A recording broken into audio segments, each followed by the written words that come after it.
Assalamualaikum warahmatullahi wabarakatuh. Om Swastiastu, Namo Buddhaya, Salam Kebajikan, salam sejahtera bagi kita semua. Di sini saya akan memaparkan mengenai analisis saya terkait SWOT IFAS dari visi misi Dinas Kesehatan Kabupaten Serang. Baik, sebelumnya izinkan saya perkenalkan diri. Nama saya Hadi Natala Muhammad Arfa dari kelas 3B Administrasi Publik dengan NIM 66612404145 dengan mata kuliah Manajemen Strategi yang diampu oleh Ibu Ayuning. Baik, visi dan misi Dinas Kesehatan Kabupaten Serang yaitu adalah yang pertama visi yaitu terwujudnya peradaban yang berdaya dan berbudaya. Lalu misinya yang pertama ada menguatkan peradaban berbasis nilai-nilai kemanusiaan. Yang kedua meningkatkan sarana prasarana daerah yang berwawasan lingkungan. Lalu yang ketiga ada meningkatkan perekonomian daerah dan pemberdayaan masyarakat yang berdaya saing. Selanjutnya yang terakhir yaitu yang keempat adalah meningkatkan tata kelola pemerintahan yang baik. Baik, selanjutnya itu adalah faktor internal. Yang pertama ada kekuatan atau strength. Yang pertama ada SDM kesehatan yang kompeten. Lalu ada yang kedua yaitu anggaran kesehatan daerah yang stabil. Lalu yang ketiga ada penerapan SOP dan digitalisasi pelayanan. Lalu yang terakhir yang keempat itu adalah potensi kebutuhan layanan kesehatan masyarakat yang tinggi. Lalu ada kelemahan atau weakness. Yang pertama yaitu distribusi alat medis dan fasilitas belum rata. Lalu ada yang pertama ada ketersediaan obat dan material kesehatan yang belum stabil. Baik, selanjutnya ada faktor eksternal. Yang pertama itu peluang opportunity. Yang pertama ada kesadaran masyarakat terhadap kesehatan meningkat. Lalu ada yang kedua itu transformasi digital, kesehatan berkembang cepat. Lalu yang ketiga ada dukungan politik dan pemerintah terhadap sektor kesehatan yang tinggi. Lalu yang keempat itu adalah bonus demografi atau usia produktif yang cukup tinggi. Selanjutnya ada ancaman atau threats. Yang pertama ada gaya hidup masyarakat sebagian masih tidak sehat. Lalu yang kedua ada wilayah geografis sulit dijangkau. Lalu yang ketiga ada fluktuasi ekonomi mempengaruhi anggaran.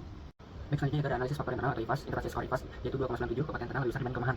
Yang pertama ada faktor internal yaitu yang pertama SDM kesehatan kompeten dengan kategori kekuatan atau S dengan bobot 0,15 dan rating 4. Lalu skor bobot dari rating 0,60. Lalu yang kedua ada anggaran kesehatan daerah yang stabil dengan kategori kekuatan atau strong bobot 0,15 dan rating 2 dengan skor atau bobot rating 0,30. Lalu yang ketiga ada penerapan SOP dan digitalisasi pelayanan dengan kategori kekuatan bobot 0,15 rating 3. Lalu skor bobot ratingnya yaitu 0,45. Lalu yang keempat ada potensi kebutuhan layanan kesehatan masyarakat tinggi dengan kategori kekuatan atau strong atau strength bobotnya 0,20 dan ratingnya 4 yang dimana skor bobot ratingnya itu 0,80. Yang kelima itu ada distribusi alat medis dan fasilitas belum rata. Ini sudah memasuki kategori kelemahan atau weakness dengan bobot 0,13 dan rating 2 dengan skor yaitu 0,26. Lalu yang keenam itu ketersediaan obat dan material kesehatan tidak stabil yang dimana dengan masuk kategori kelemahan atau weakness dan bobotnya 0,25 dengan rating 2 dan skornya itu 0,50. Lalu dengan total yang dibobot yaitu 1,001 dan skornya itu 2,97.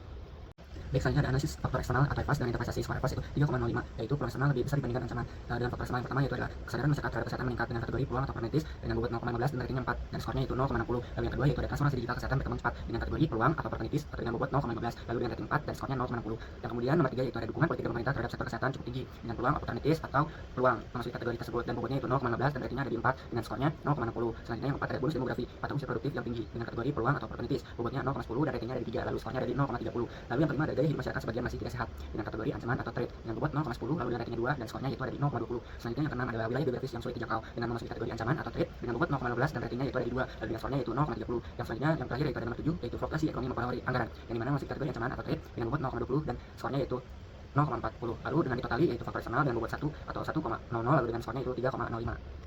Baik, selanjutnya adalah penempatan kuadran yang mana lingkungan internal itu kuat dengan poinnya 2,97 lalu dengan lingkungan eksternal dengan kategori peluang besar dengan poin 3,05 lalu ada arah strateginya yang mana growth strategi atau strategi pengembangan atau agresif. Ini ditempati dengan kuadran yang pertama. Baik, selanjutnya ada matrix SWOT atau strategi yang digunakan yaitu yang pertama ada SWOT, strength dan opportunity yaitu pengembangan program pemberdayaan kesehatan masyarakat melalui bonus demografi dengan cara membuat program yang membantu pemberdayaan kesehatan yang dipimpin langsung oleh kaum muda yang berupa membentuk duta kesehatan kaum muda atau Gen Z di setiap kelurahan untuk menjadi fasilitator edukasi kesehatan stunting, gizi, PHBS, kesehatan reproduksi yang didampingi langsung oleh puskesmas. Lalu dengan bobot yaitu ada di 0,50 dan skornya ada di 4 lalu ratingnya yaitu 1,00. Baik, selanjutnya itu implementasi prinsip manajemen. Yang pertama itu kejelasan tujuan atau clarity of objective yaitu implementasi strategi kesehatan dimulai dengan penetapan tujuan yang jelas dan terukur. Dinas Kesehatan Kabupaten Serang menetapkan prioritas seperti peningkatan layanan kesehatan, pemerataan fasilitas, penguatan pencegahan penyakit dan peningkatan kualitas SDM kesehatan sebagai arah utama pelaksanaan program. Selanjutnya ada keselarasan strategi atau strategic alignment. Seluruh strategi harus selaras dengan visi daerah dan kebutuhan masyarakat. Program kesehatan disesuaikan dengan hasil analisis IFAS dan EFAS sehingga kebijakan seperti digitalisasi layanan, peningkatan pelayanan puskesmas dan pemerataan obat mengikuti perkembangan eksternal serta tuntutan masyarakat. Selanjutnya prinsip manajemen strategi yaitu ada komitmen kepemimpinan atau leadership of commitment. Di mana kepemimpinan yang kuat menjadi kunci keberhasilan implementasi program kesehatan. Pimpinan dinas berperan menjaga konsistensi arah kebijakan serta memastikan dukungan untuk peningkatan layanan dan pembangunan komitmen seluruh tenaga kesehatan agar strategi dapat berjalan efektif. Selanjutnya ada pengelolaan sumber daya atau resource allocation yang dimana pelaksanaan strategi memerlukan pengelolaan sumber daya yang optimal serta dinas kesehatan memaksimalkan SDM kesehatannya lalu meningkatkan keterampilan melalui kepelatihan dan juga mengoptimalkan anggaran serta memastikan pemerataan distribusi fasilitas dan obat di seluruh wilayah layanan. Baik, kita lihat adalah prinsip manajemen strategi yaitu koordinasi dan kolaborasi atau coordination dan collaboration. Koordinasi lintas unit dan kerjasama dengan berbagai pihak sangat penting. Dinas kesehatan kerjasama dengan puskesmas, rumah sakit, pemerintah daerah, komunitas serta organisasi kemasyarakatan dalam penyuluhan, pemantauan kesehatan, penanganan penyakit dan peningkatan layanan. Selanjutnya ada monitoring dan evaluasi atau monitoring and control yang dimana setiap strategi kesehatan harus dipantau melalui sistem evaluasi yang berkelanjutan. Dinas kesehatan melakukan monitoring digital, menilai rutin atas kualitas layanan, memeriksa pencapaian program serta menyesuaikan strategi berdasarkan dinamika eksternal seperti kasus penyakit, anggaran dan kebutuhan masyarakat.